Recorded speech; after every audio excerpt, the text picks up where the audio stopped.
नमस्कार सर्व माता बहिणींना माझा नमस्कार। आपण इथे बघू शकता मुख्यमंत्री माझी लाडकी बहीण या योजनेमध्ये 10 मोठे बदल झालेले आहेत।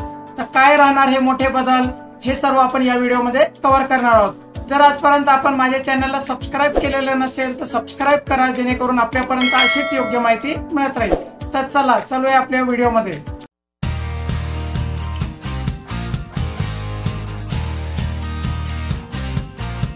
तर सर्वप्रथम आपण इथे बघू शकता कुटुंबाची जी व्याख्या आहे, सदर योजनेसाठी कुटुंबाची जी व्याख्या आहे ती याप्रमाणे आहे की कुटुंब म्हणजे याचा अर्थ पती पत्नी आणि त्यांची अविवाहित मुले किंवा मुली।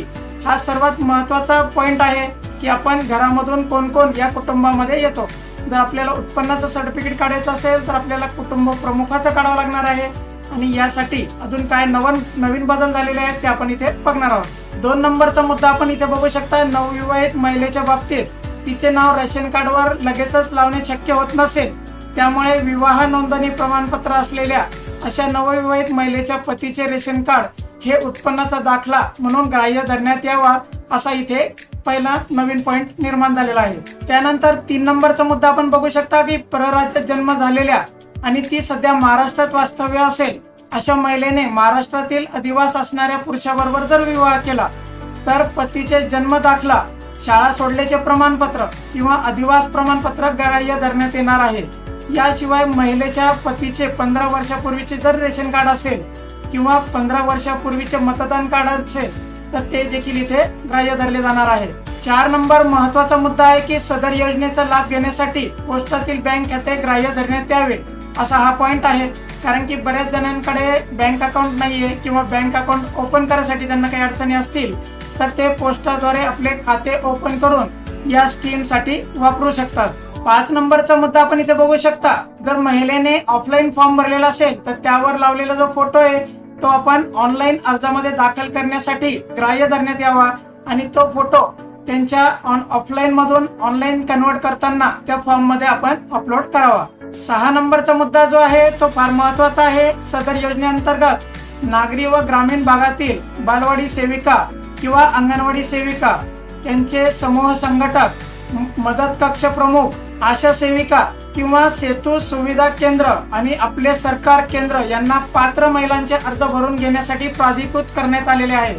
7 नंबरचा मुद्दा आपण इथे बघू शकता की डायरेक्ट बेनिफिट सिस्टम जी आहे ती डायरेक्ट महिलेच्या खात्यामध्ये पैसे जमा झाले पाहिजे। याकरिता लाडकी बहीण या योजनेच्या अटी व शर्तीनुसार पात्र जर ठरत असतील तर त्यांचा डेटा माहिती व तंत्रज्ञान विभागाकडून प्राप्त करून त्याचे केवायसी व आधार ऑथेंटिकेशन यापूर्वीच झालेले असल्याने सदर लाभार्थ्यांना केवळ ऑफलाईन अर्ज भरून घेऊन मुख्यमंत्री लाडकी बहीण या योजनेचा थेट लाभ त्यांच्या अकाउंटमध्ये देण्यात येण्याचे ठरलेले आहे। मात्र हे करीत असताना पात्र लाभार्थी महिलांकडून सदर योजनेचा अर्ज भरून घेणे आवश्यक आहे।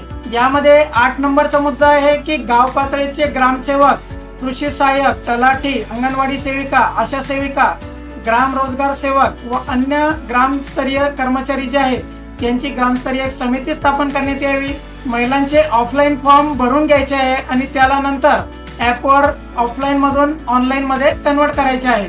9 नंबरचा मुद्दा आपण इथे बघू शकता, ग्रामस्तरीय समितीमार्फत अंतिम लाभार्थी महिलांच्या यादीचे प्रत्येक शनिवारी व आवश्यकतेनुसार गाव चावडीवर वाचन करण्यात यावे। तसेच सदर यादी ग्रामपंचायत व अंगणवाडी केंद्र येथे प्रसिद्ध करण्यात यावी। सदर प्रसिद्ध करण्यात आलेल्या यादीवर जर काही हरकती असतील तर त्याचे निराकरण करून डुप्लिकेशन वगैरे होऊ नये किंवा कोणाची माहिती डबल भरली जाऊ नये याची काळजी घेण्यात यावी। 10 नंबरचा मुद्दा आपण इथे बघू शकता, मुख्यमंत्री माझी लाडकी बहीण या योजनेअंतर्गत महापालिकांपुरतीच मर्यादित न राहता सर्व महापालिका क्षेत्रात वार्डस्तरीय समिती गठीत करण्यात यावी।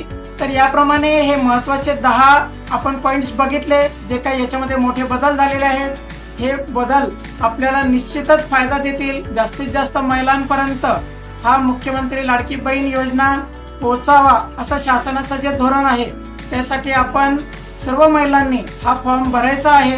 जर आपण पात्र आहात का नाही आहात याचा विचार न करता आपल्याकडे डॉक्युमेंट्स सगळे जमा करा, आपला फॉर्म सबमिट करा आणि त्यानंतर आपण पात्र अपात्र असल्याप्रमाणे आपल्याला 1500 रुपये प्रति महिना चालू होणार आहे।